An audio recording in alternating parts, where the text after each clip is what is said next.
Hello, hello, hello. Good evening. It is day 148 of reading the Bible in a year. I've got an eyelash in my eye.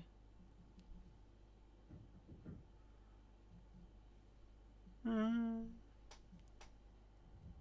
that got it. Right. And, yes, it is day 148 of reading the Bible in a year. Not sure if you heard that properly. It is day 148 of reading the Bible in a year. And it is the second reading of today. And I am reading 2 Kings chapter 11.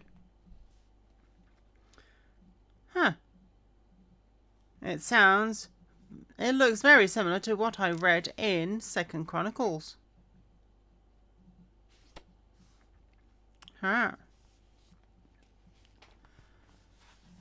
Athaliah reigns in Judah.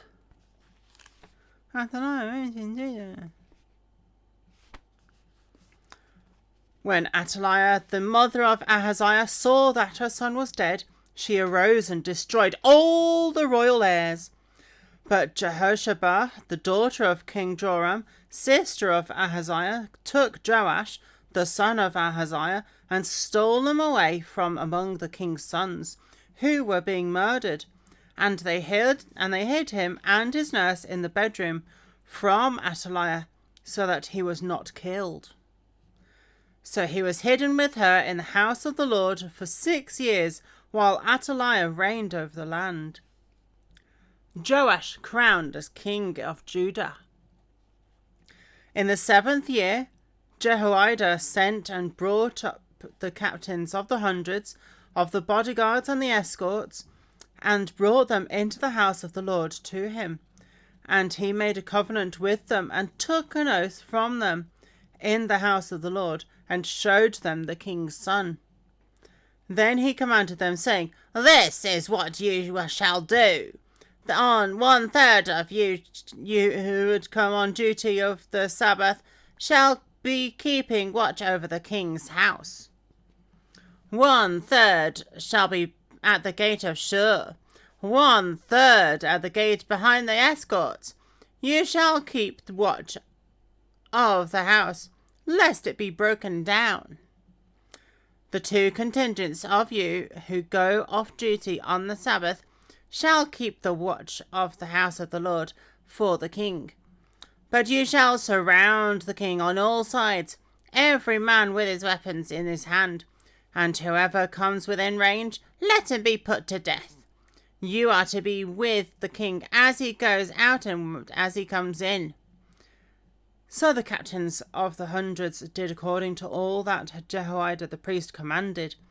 Each of them took his men who were to be on duty on the Sabbath, with those who were going off duty on the Sabbath, and came to Jehoiada the priest. And the priest gave the captains of the hundreds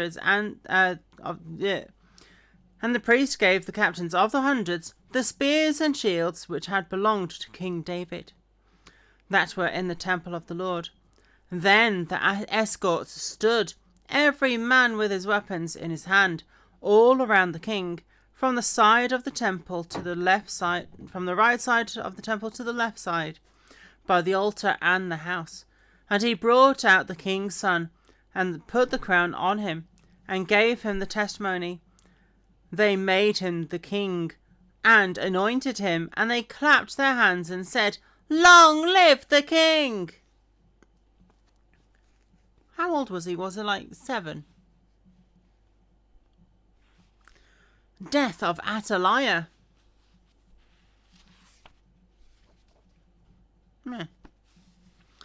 Now when Athaliah heard the noise of the escorts and the people, she came to the people in the temple of the Lord. When she looked, there was the king standing by a pillar according to the custom.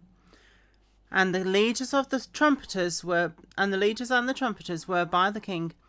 All the people of the land were rejoicing and blowing trumpets. So Athaliah tore her clothes and cried out, "Treason! Treason!" And Jehoiada the priest commanded the captains of the hundreds, the officers of the army, and said to them, "Take her outside under guard, and slay her with the sword, whoever follows her." For the priest had said, "Do not let her be killed in the house of the Lord." So they seized her and went by the way of the horses' entrance into the king's house, and there she was killed. Then Jehoiada made a covenant between the Lord, the king, and the people, that they should be the Lord's people, and also between the king and the people.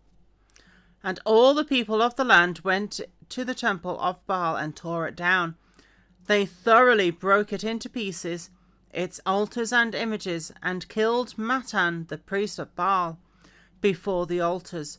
And the priest appointed officers over the house of the Lord. Then he took the captains of the hundreds, the bodyguards, the escorts, and all the people of the land, and they brought the king down from the house of the Lord, and went by the way of the gate of the escorts to the king's house. Then he sat on the throne of the kings. So all the people of the land rejoiced, and the city was quiet, for they had slain Athaliah with the sword in the king's house. Jehoash was 7 years old when he became king. I thought his name was just Joash.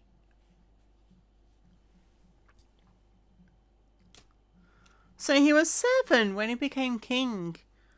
Oh my word.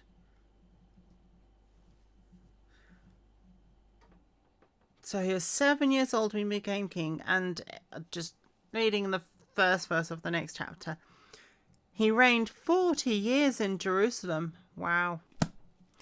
Right, I'm going to finish there for that reading, and I will say, see you in the next one.